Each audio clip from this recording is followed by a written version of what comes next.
Welcome, traveler, to the site of the legendary Battle of Marathon. My name is Herodotus, and I am a traveler from Hyrcanassus. I retrace the cause of various events, such as wars and great calamities. I describe what I see and record what I'm told, all with the aim of providing a better understanding of why these things occur. Look for me to introduce you to many sites. It's truly incredible that such a small place would have such tremendous significance. But then again, even the tiniest pebble can send ripples through the water. Marathon was the location of one of the greatest battles in Greek history. It was here where Athenians made a stand against the might of an imposing Persian fleet. Your visit will take you through the causes of the conflict, the battle itself, and its far-reaching consequences. I will see you again once you're through. Farewell for now.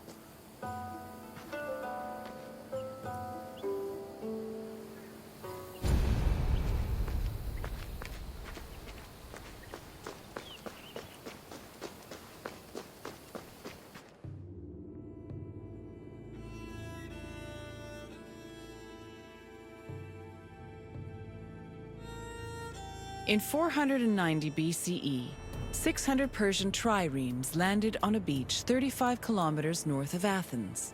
Standing in their way were 11,000 hoplites led by the prestigious Athenian general Miltiades. The Persian forces outnumbered the Greeks approximately 5-1, and yet the smaller force managed to push back their would-be conquerors. The Battle of Marathon was a major turning point in the Greco-Persian Wars, and the Athenians' victory would be celebrated for many years.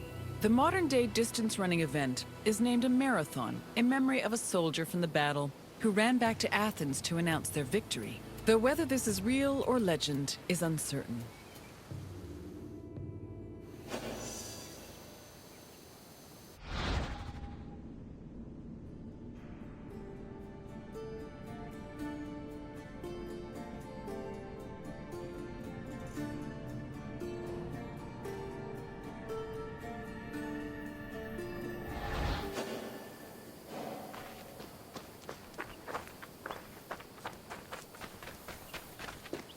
The Persians wanted to invade Greece in part due to its rich silver mines. In 545 BCE, they came closer to this goal after their victory over Croesus, the king of Lydia. The victory forced some Greek populations in Asia Minor to surrender and gave the Persians a solid foothold to carry out a large-scale invasion. In 494 BCE, the city of Miletus revolted against its Persian rulers. They were aided by Athens and the nearby city of Eretria, and even burned down an important Persian temple. The Persian king Darius was enraged by their sacrilege, and in 491 BCE, sent messengers to the Greek cities demanding their submission. Athens and Sparta killed the Persian messengers, goading Darius to invade. The Persians began their attacks, first capturing the city of Naxos and enslaving its inhabitants, then taking the city of Eretria. Filled with confidence from their string of victories, the Persians set their sights on Athens.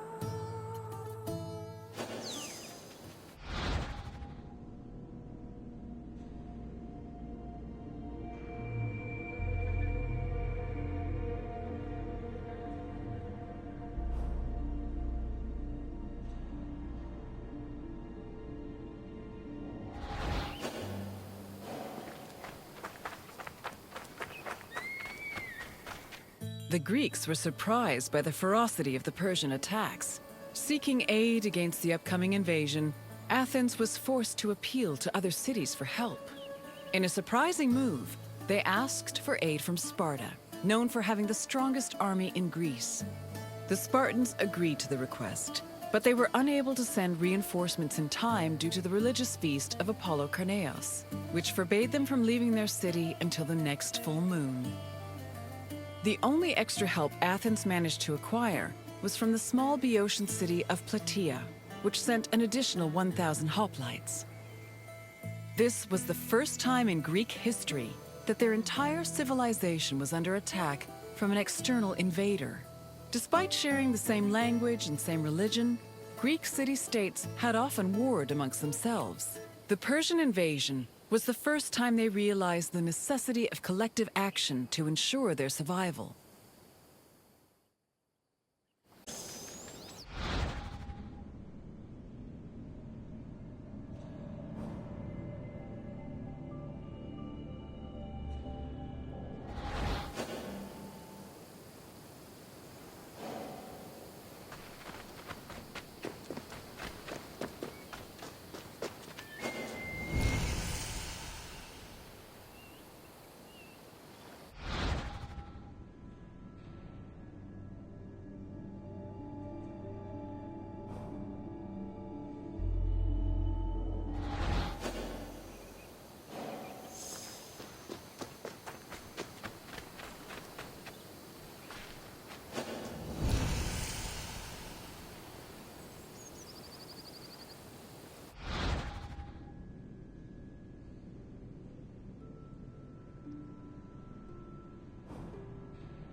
The Persian fleet originally planned to land at the port of Phaleron. However, the exiled Athenian tyrant Hippias, who sided with the Persians, advised them to land at Marathon instead, where it would be easier to deploy cavalry. The Athenians were unaware of the Persian battle plans and left Marathon undefended. This allowed the Persians to quietly set up camp on the beach, while Athens scrambled to mount a defense.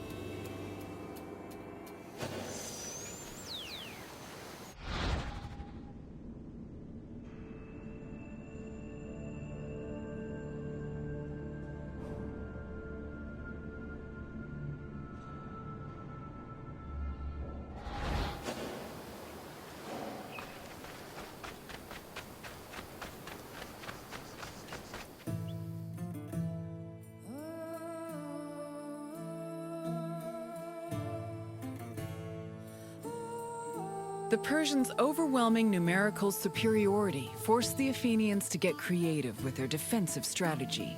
The city sent 10,000 hoplites, along with the extra 1,000 Plataean reinforcements, to a hill located above the Persian encampment. Once in position, Athenians had to decide whether to wait for the Persians to attack or to strike them first. Athens' strategists believed the former option was better, but the general Miltiades believed a first strike was more advantageous, as the Persians had their backs to the sea. In the end, Miltiades' opinion prevailed, and the Greeks made their move.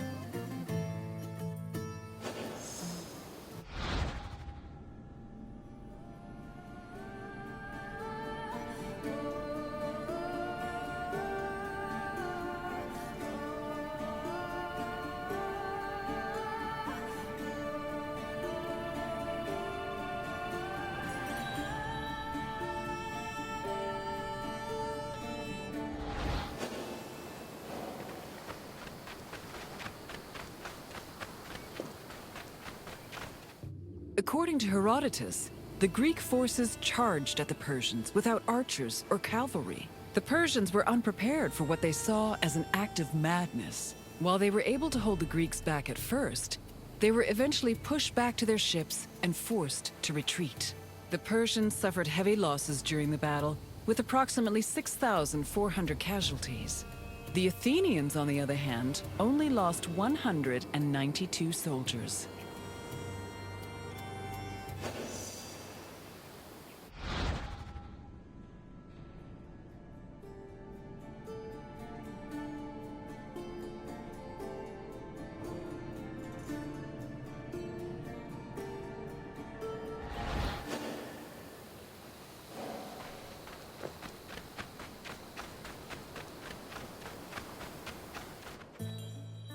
The victory at Marathon was considered miraculous. The Greeks attributed this miracle to the appearance of legendary heroes who they allegedly saw return from the dead to fight at their side in defense of the city. For example, Several Athenians swore they saw the mythical king Theseus take up arms at Marathon, a scene which would later be depicted in Athens' Agora. Similarly, some hoplites attested that Heracles appeared at Marathon, clad in his lion's skin and wielding a club. The supposed appearance of these heroes helped elevate the Battle of Marathon to a legendary status among the Greek people.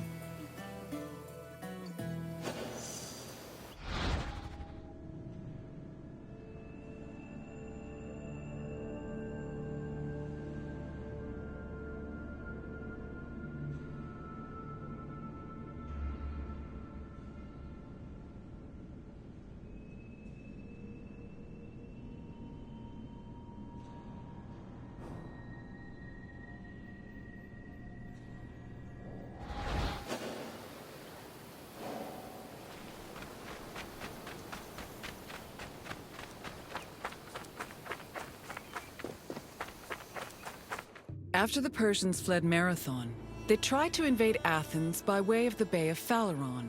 However, this gave the Athenians time to return to their city and mount a proper defense. Fearing further losses, the admiral of the Persian fleet called off their attack, and the Persians returned to their empire. Darius was furious at the campaign's failure and decided to seek vengeance in a retaliatory expedition from both land and sea. Meanwhile, Sparta begrudgingly congratulated Athens on their victory.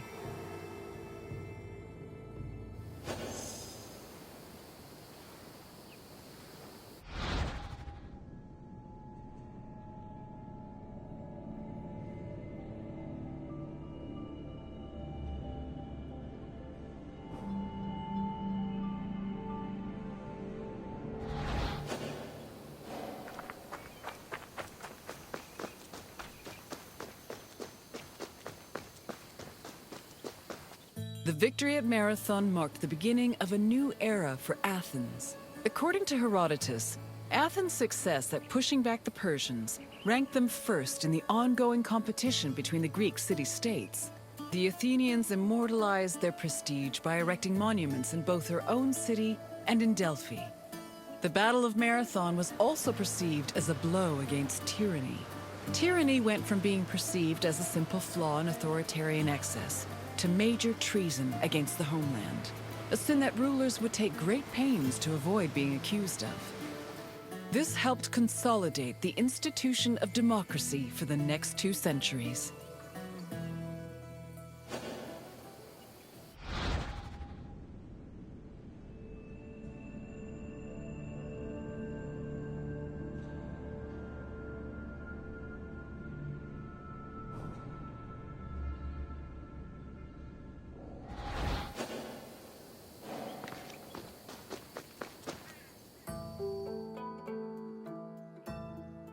I hope you enjoyed this look into the famous Battle of Marathon. It was not only a major turning point in the history of Athens, but also for all of Greece. Its repercussions would be felt for many years to come. Is there anything else you'd like to do? Of course. Let's start with a simple question. Which Athenian general led the Greek forces at Marathon? Correct. Miltiades led the forces at Marathon, and it was his strategy that helped the Greeks push the Persians back. Time for another question. Which Greek city revolted against the Persians in 494 BCE? No, I'm afraid Naxos was taken by the Persian fleet on their way to Athens. Try another answer. Correct. Miletus revolted against Persian rule, with support from both Athens and Eretria. One more question. Which other Greek city aided Athens at Marathon? Yes, Plataea sent 1,000 obrides to aid the Athenian forces. Well done, traveler. You have learned much. Farewell, traveler. I hope to see you again soon.